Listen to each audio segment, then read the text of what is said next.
E aí galera, aqui quem fala é Júlio, novamente, sem ninguém dessa vez, só eu, né?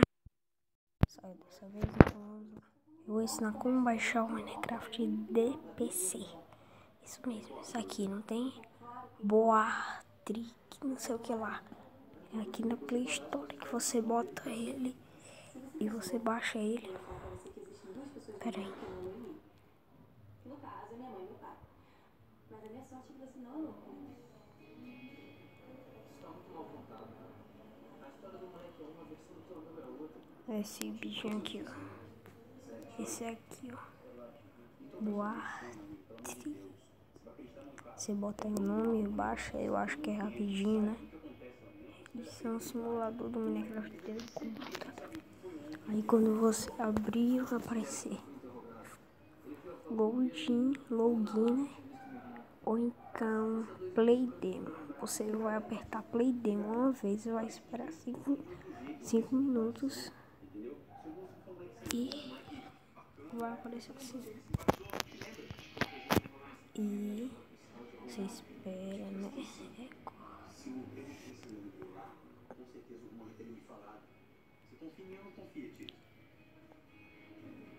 Você espera aí, quando você for baixar e jogar, vai demorar um pouco pra você entrar no jogo.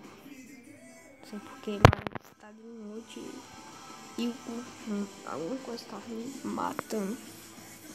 A aranha tava me matando, não sei se me matou. E alguma coisa fez assim. No jogo aí, tá dando bug. A aranha tá tentando me matar mesmo. Aí vai tá dando uns bugs. Que isso, aranha? Ai, sua aranha, velho. Eu vou morrer. Ai. Ai, velho. Morri de novo.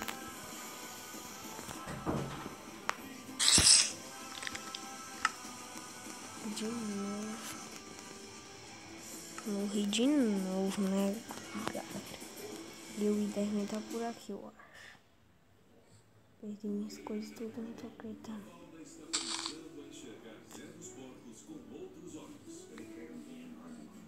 Tá chovendo e travando.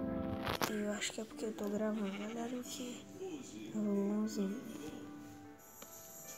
Começar a gravar. Uma plástica capilar com recuperação total cabelo todos os dias, sem problemas. Uma solução plástica livre. Eu tenho que ver onde eu morri, que minhas coisas são valiosas. Vai ser na sala 2.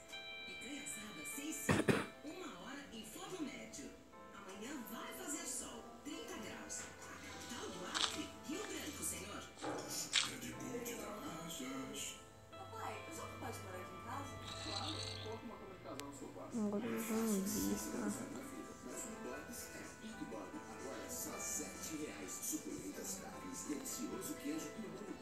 É isso aí, galera. O vídeo foi rapidinho. Vai ficando por aqui. E adeus. Eu acho que eu vou postar mais vídeo depois, né? Outro dia, amanhã. E adeus.